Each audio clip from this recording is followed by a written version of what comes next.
Good morning, LinkedIn, and good morning to Dr. Nicole King-Smith, who is our guest this week on Thursdays with Culture Talk.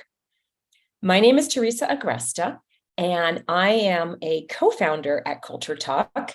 And we come to you every couple of weeks with a new topic that dives into this really juicy concept of organizational culture. There are so many ways that organizational culture drives business outcomes and becomes a really important asset that you can use if you have a way to make it tangible. And that's the work that we're doing at Culture Talk.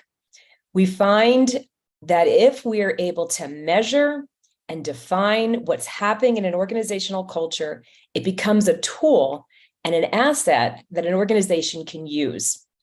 And so I've invited Nicole to join me this morning to talk about one aspect of that. We've been sort of sharing a number of critical paths this year, and we are looking at one of those paths here, the employee experience. So how does improving the employee experience and really being aware of it and finding ways to bring it to life and really improve it, impact the organizational culture?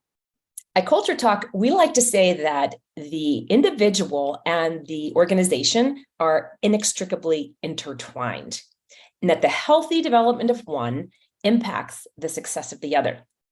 So that's why I've asked Nicole to join me. Nicole is a Culture Talk certified partner. You'll hear in a minute about her really diverse background that she brings to this conversation. I love that she's worked in corporations, in higher education. She's worked in the government sector. She has played a role across a number of different industries. She's going to tell you a little bit about her tourism background, hospitality, education, obviously. And so she has really a really well-rounded perspective that's come through her experience. And she's going to share with you a little bit more about that. That if you're new to Culture Talk is a platform that helps you to make culture tangible. We use two distinct assessment tools, one that helps to measure organizational culture and the other that measures individual personality. And then we bring it to life in organizations through people like Nicole and other people who have been certified to use these tools.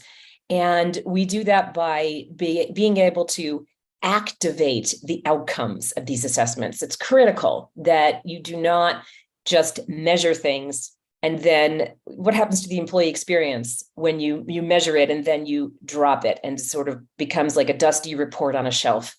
So what we're going to talk about today is all about how do you take these concepts and activate them in an organization and bring them to life. So before we go any further and to dive into this concept that we're going to talk about today about building relationships in organizations, I'm going to ask Nicole to give us some background on your career and the work that you're doing today and how you're incorporating the Culture Talk tools into that.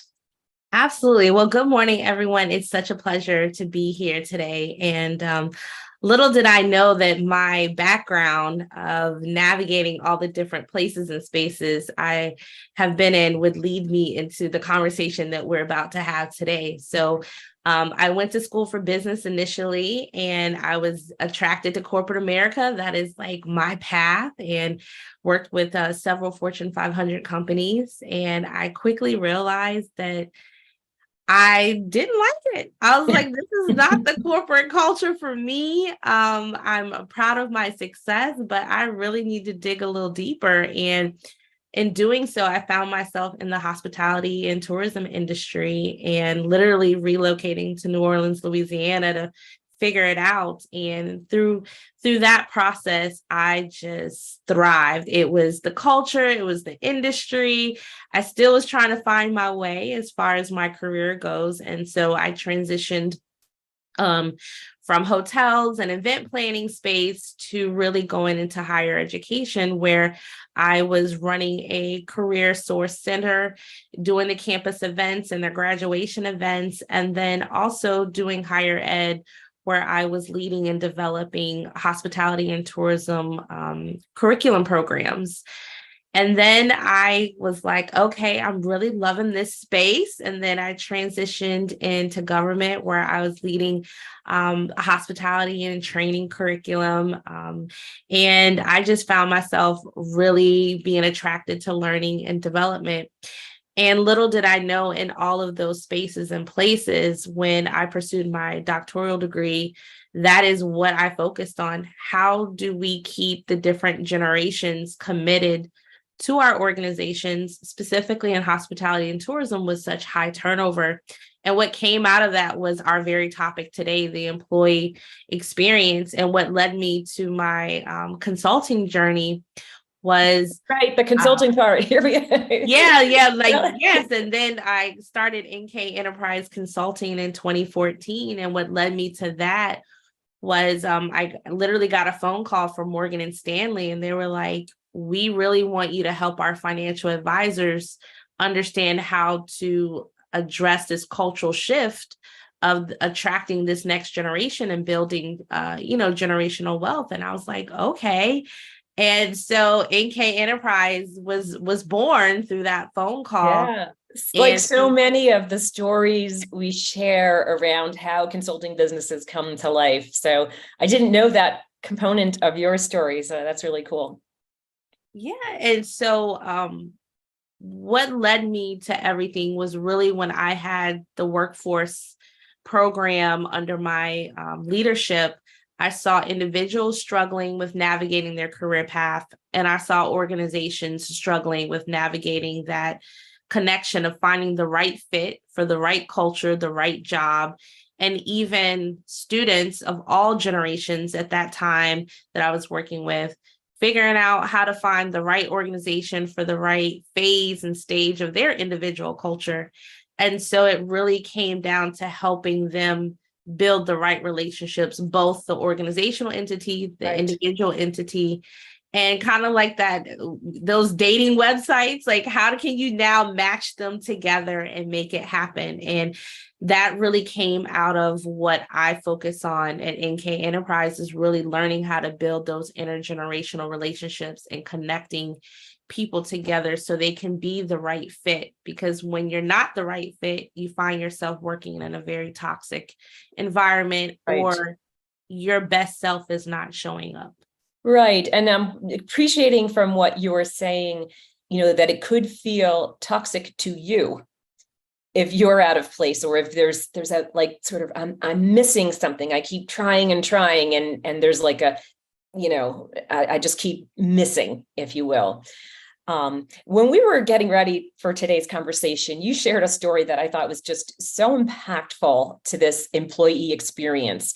And I think it speaks to perceptions, my perceptions and the perceptions of the people that I'm interacting with. So I'm curious, maybe you could just share that story of, early in your career or in the corporate world, of how the light bulb went off for you about relationships and how important relationships are when you are starting a job, right from the very beginning of that experience. Absolutely. So I would definitely say the first 90 days are always the most crucial. And so I started out in this new corporate role, and I was actually within the same organization, but I had switched departments. And in the new department, I was in a fleet management role, and I was working with a lot of executives and VIPs. And under my executive director leadership, I could tell there was some tension there. And so, unspoken, right? So it's there. You're kind of like, now what do I do today to deal with feeling the vibes? And for me, I was just like, oh, he just can't handle that I'm just this new successful college graduate coming in this organization, right? And with a big personality, right? With my personality and my energy. You are who you are, right? So we actually sat down one day and I had the conversation when we were doing an employee evaluation. I said, can I ask why you seem so bothered by me? Like, why are you so irritated sometimes? And he said, I feel like you come off disrespectful. And I was like, really? In what way? And he said, I pay you to start working at 8 o'clock. He said, and you show up at 8 o'clock, but then you go and you talk to the other employees and you have conversations. And he said, I encourage those relationships by all means, but I pay you to start at 8 o'clock. I need you at your desk, ready to go, so we can execute what we need to do at 8 o'clock.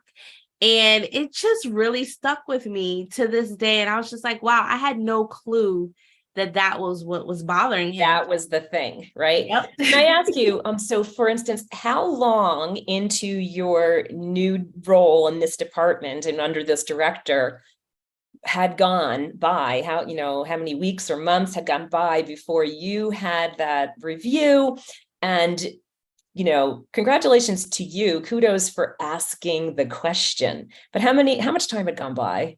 I would say, honestly, almost a year had gone Almost by. a year, which is a way long time to know that something's uncomfortable, something's not right.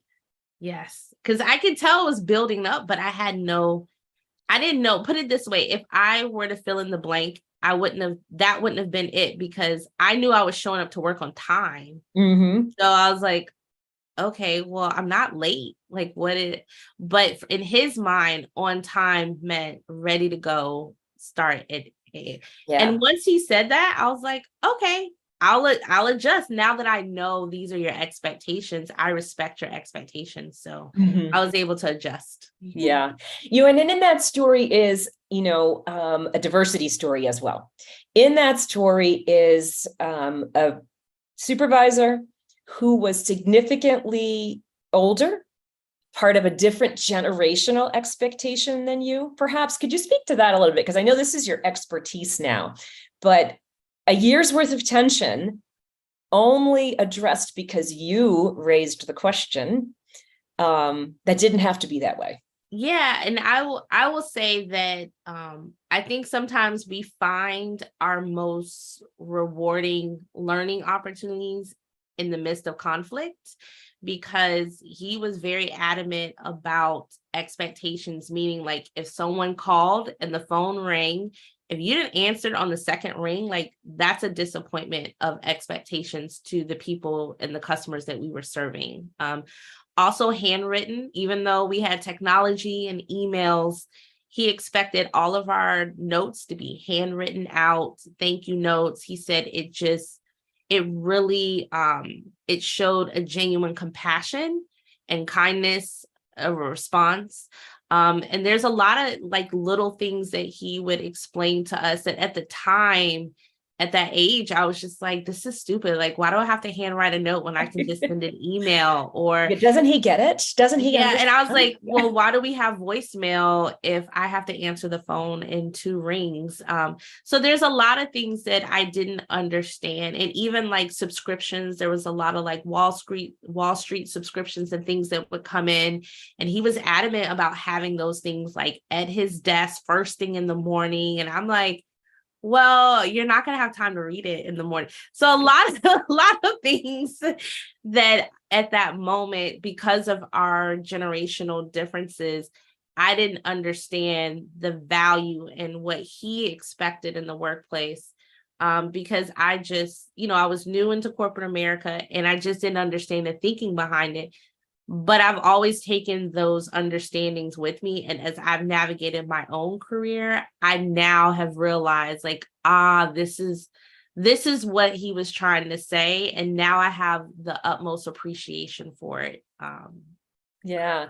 So how do you take that, right? That experience, that story. And I think the fact that it is your story and an experience that you internalized, I think is really critical in helping to share with other people, this little example. And I'm curious how you've brought that into your practice around generational diversity and working with generations in the workplace. Maybe tell us a little bit about an example of a time when you've used the Culture Talk tool set to help you bridge that conversation, and what were some of the ahas that people can have in the generational space, as well as other ahas in how they build relationships? Yeah, absolutely. To speak to that, the biggest thing is really understanding how to build intergenerational relationships. I like to share with people that for the first time in the history of the United States and our workforce, we have the most diverse workforce we've ever had. So when you think about a 60 to 70 year gap, people are living longer, people are entering the workforce a lot younger. So that's a lot of expectations just within itself. So I say that because we're all navigating it together for the first time. And when I did receive a phone call from one of my clients, Career Source, to kind of come in and look at their teams and help with conflict and look at the diversity, the first thing I did was I applied the Culture Talk, because one thing that the Culture Talk allows is for us to tell our story. Yes. And a lot of times people go in and they want to talk about the negative and how to take the negative to the positive. But what we were able to do is come in and create a safe space and talk about, why are you showing up who you are? Like, why do you show up to work the way you show up? What is your energy? What are you bringing into the workplace? And they had a lot of conflict at the time. And when we did the Culture Talk experience, what we found is that when we looked at the demographics from the archetypes, there was a lot of heroes on the team. Mm-hmm. And for those of you that don't know, like, a hero is a person that definitely wants to see things done well. They want to see it through. They're very assertive in their approach, but that's because they're very passionate and committed to what they're doing. And driven toward the goal, right? Really driving strongly. Yeah, very driven towards the goal. Yeah. And when we unpacked their stories, come to find out some of them were caretakers in their family and they were the ones people were depending on, or some of them were part of the first school system to get integrated when they started desegregating. And so, like, they had a strong presence. But when we started unpacking why they had a strong presence, it went from, conflict to more respecting each other and being effective and really having those, oh, I didn't even recognize that. Or, and then one of their leaders were of the innocent archetype. And the struggle that they had with the leadership was that person tends to be hesitant on making decisions.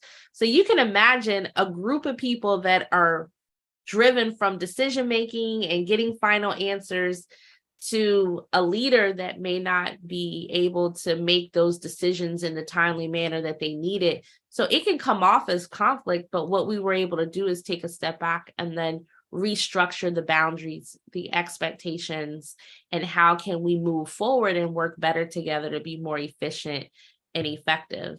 And you had so many different generations and backgrounds when we were doing the work. And so what we also learned is, based on your generation, what you value in that space where you are. And how that shows up. So someone that may be a little bit older may have gone through a little bit more life experiences, or may have entered the workforce at a time when the etiquette around what's appropriate and what's not appropriate in their head, they're still living in that moment where, no, that's not appropriate. We don't do that in the workspace.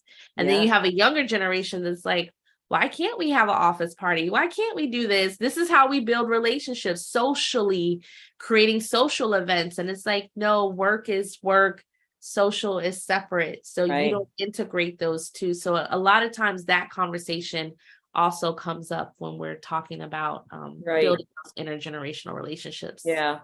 And talk to me a little bit about, so we've got this example, right? This story of a team where this unfolded. And when you talk about the first generation, that experienced desegregation, that is a life story, right? So someone showing up and they experience that because of the generation that they grew up in, but they're bringing that experience and that life story along with their lens, their archetypes, their personality, how they view the world, to the workplace. And therefore that human, that unique human, has this experience, expectation, and story that is very unique to them. Absolutely. Somebody else comes along, different generation, different life experiences, never lived through what this other human has lived through, and is working side by side potentially.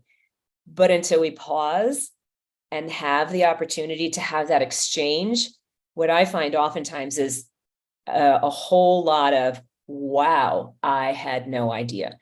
And so I think we bring to the workplace assumptions that people see the world the way we do, like your boss, not understanding that you didn't carry the same assumptions that he did. And so I'm just curious, on that team, for instance, what happened as a result of hearing each other? What were some of the changes?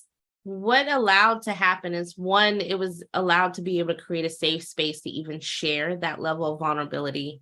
And then the second thing that happened was, then you start looking at the common themes, and the common themes from the heroes in the room where they all had to be strong in some space or aspect of their life. They all had to show up and be strong. And that is one of their many attributes. Somewhere in their personal life, put them in a position where they had to show up and be the leader, be the one that people could depend on, be the one to get stuff done, because for whatever reason, the people or the things around them were dropping the ball. So they felt like they had to take that ownership, and they were very protective of that.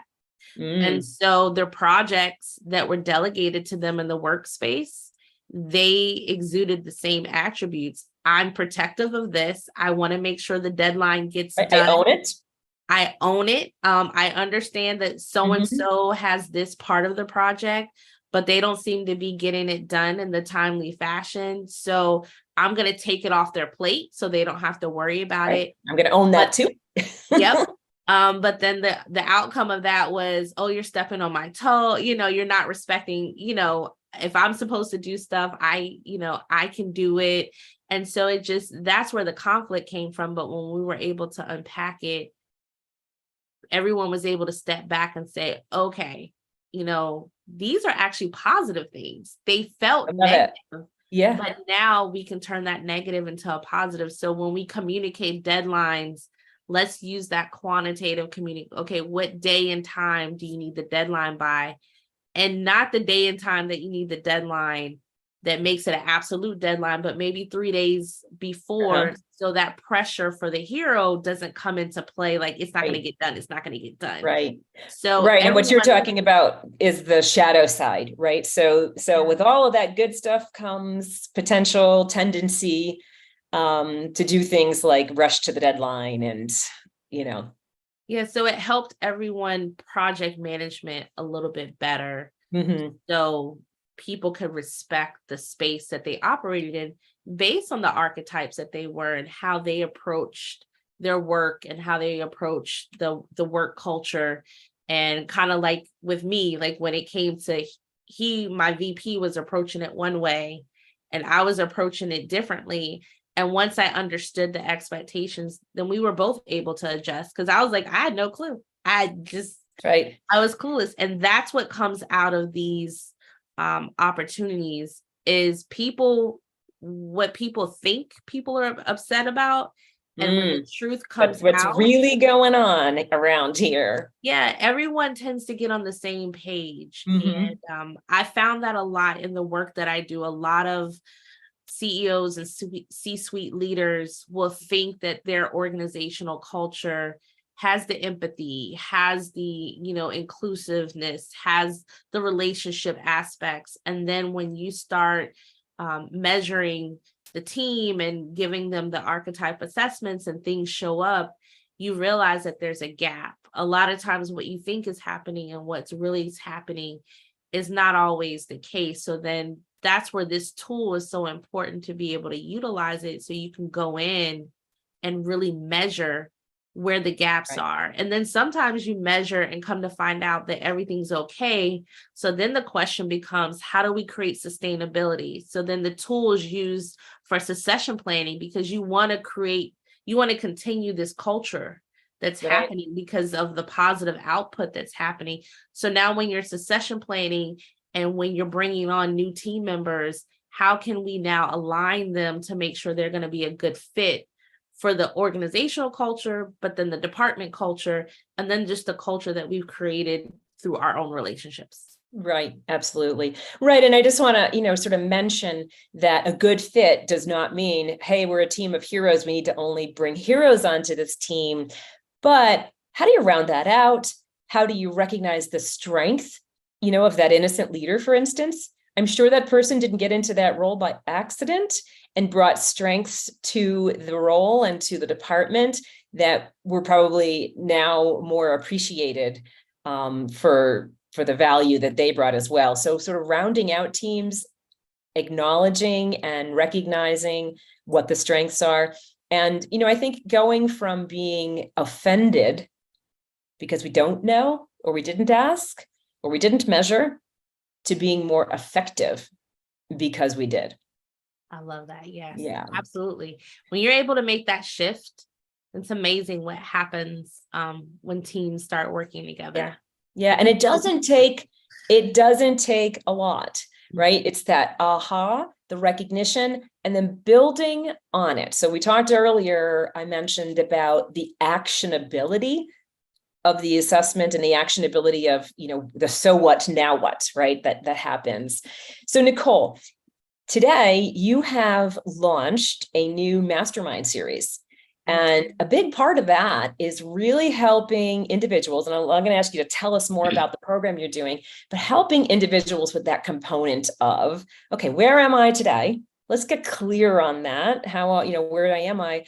And then, so what?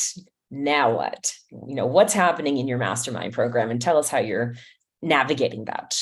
Absolutely. Yes. So I launched Step Into Your Purpose. And it really started out as a speaking opportunity, but when I realized the need, so it's a women's leadership. I love this evolution story stuff you're always. It just evolves. That's great. It's great. But it's a women empowerment leadership series, and it's really looking at self-care through the generational lens. And so what we've been able to do is start the foundation with Culture Talk. Because in order for you to take a step forward, you have to know where you are. And so we started the foundation in the mastermind group with everyone taking the Culture Talk assessment. And then the first thing we did, the first step was to look at self-care and really look at how self-care shows up. What does it mean? And then how do you set those boundaries for yourself around your career and finances? And then the T, the timing. So we set 90-day goals. And what the Culture Talk does is allow that process to know how are you going to show up in accomplishing those 90-day goals.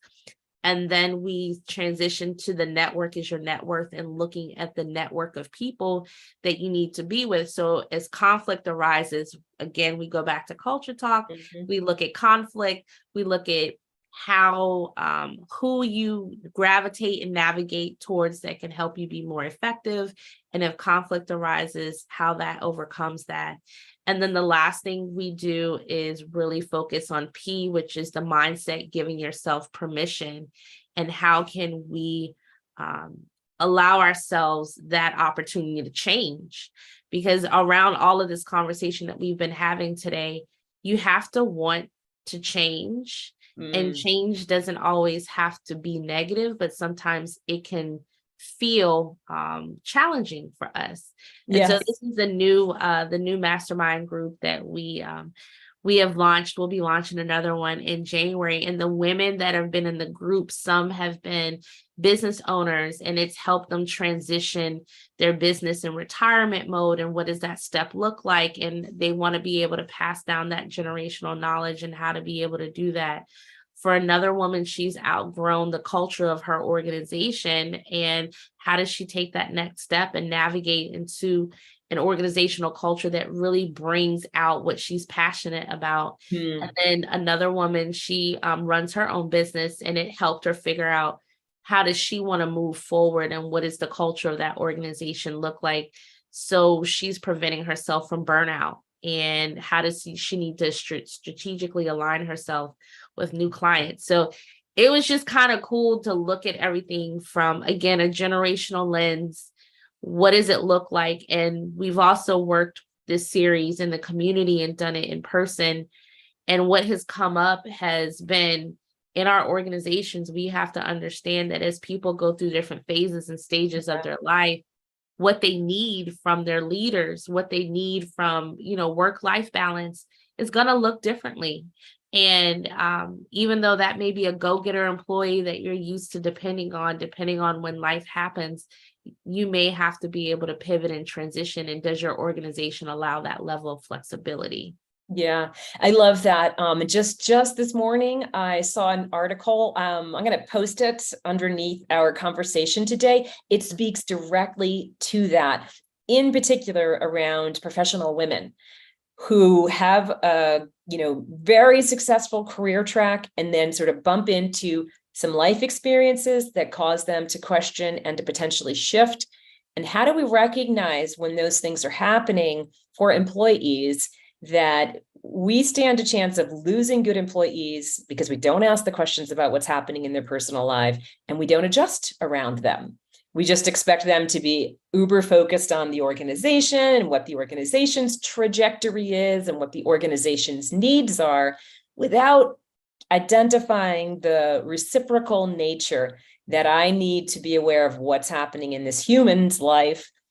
And if I want to keep them and all of the equity they've built and the, knowledge that they have in my business, then I need to be aware of those transitions. So a great conversation, not only for the mastermind, where I know you're working one-on-one with individuals, but I would say a great program that could be really supportive for organizations to help identify, how do I best support these high value employees so that, we can continue being successful together. So just an idea for you, Nicole, but I'll post that article. I read it this morning and I thought of our conversation coming up. I thought it was great. I love it. So tell me, who makes a good match? Because I know you're going to open up a new mastermind soon. Who would be a good match for somebody, and do they have to be near you? I know you're located in Florida, but how are you running the program, and who are you looking for? Absolutely. So the good part is I'm doing it hybrid. So I'm going to launch a virtual one in January, and it's basically for professional women, of first-time leaders or women that have been in their careers for extensive amount of time, and or CEOs or C-suites, because again, it helps you navigate the current space that you're in. And we walk away building intergenerational relationships. So that would kind of be the target market for that. And then doing it in person. I've been able to do it locally here in this community, but other communities have asked me to come and do it as like a one-day symposium or probably a multi-day event. So I am looking at traveling to different communities. So if you feel like it's a women's organization and you all want to do a leadership day, or you want to do some type of leadership component, then I'm available to do that. And then also with ERG groups, so the employee resource groups that have different, maybe women leadership as well, or generational different components, we can do that as well. And then I just wanted to mention that even though it's a women's leadership empowerment, I did have men come to a couple of the sessions, and their testimonies were really profound, because they're like, we kind of need this for ourselves. And some of the women kind of chuckled and was just like, well, so I just want to say that more than ever, we also have an increase of gender differences working in the workplace as well for the first time. And so what I'm finding is the conversation probably needs to take place with everyone at the table. So we do have an Unlocking Your Generational Superpower program that kind of help navigate that. But this women empowerment leadership is just really helping us build the confidence to navigate a space where for the first time, we're getting leadership roles that normally have not been available to us. So it's just amazing to see different generations navigate spaces for the first time. The learning you must be having as you work with these people sounds rich, sounds really powerful. It's just like, I can't explain it, but the culture talk, what it does is it really creates a safe space to have uncomfortable conversations. And what tends to happen out of that is the organic chemistry that comes from that. Like, it's intimate, it's powerful, and people truly walk away with a changed perspective for the better. I love the way you said that. I think we're going to coin that. We're going to quote you, Nicole, on that component. So it's just cool. I'm just excited. I'm toning down my excitement because I know we're live, but it just bring it on. I'm just like, you can't, when you can take A and B and create C, and then you just see the benefits of it. And then you see that the benefits, because we talk about it from a generational lens, now as women leaders, you're able to help that next generation. You're able to help that next woman navigate the technology space for the first time, when 10, 15 years, you may not have seen women in that space. So you're able to help create a path, use your path, give back, but also find your own way. And I mean, let's go. I love again, it's just sort of like going back to the evolutionary nature of your career path. I think exemplifies what a lot of people and a lot of women experience, but being able to just continue to roll down the evolutionary nature of it and recognize what you're gaining at, the points that you stop along the way, as you kind of roll it all together. That's really cool. I also just going to point back to what you said about it's like a chemical reaction. And I would agree. I think one of the things that we often identify at Culture Talk is that when you drop in these various components, whether you're talking about, the individual and their personal story, or whether you're talking about the organization and the things that impact culture, it's not a math equation. It's not a strict, this plus this equals that. It's this plus this equals something else. And because I'm unique and I'm a human being that comes out of my own story and experience, when I get together with you, who has the same, not the same, but a different, your own story and experience, when we come together, we create something unique. And that's what culture is all about. Absolutely. Yeah. Awesome. This is great. Nicole, thank you so much for sharing your journey and what you've created with NK Enterprise.